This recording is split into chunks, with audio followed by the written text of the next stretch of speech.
You ask Tiger to solve. This deals with linear equations with one unknown.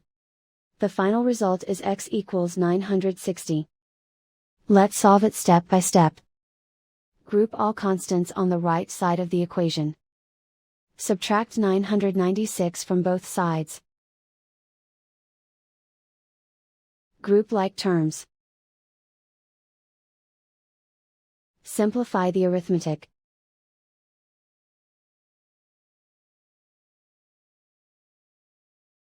Convert the x into a positive number. Multiply both sides by -1.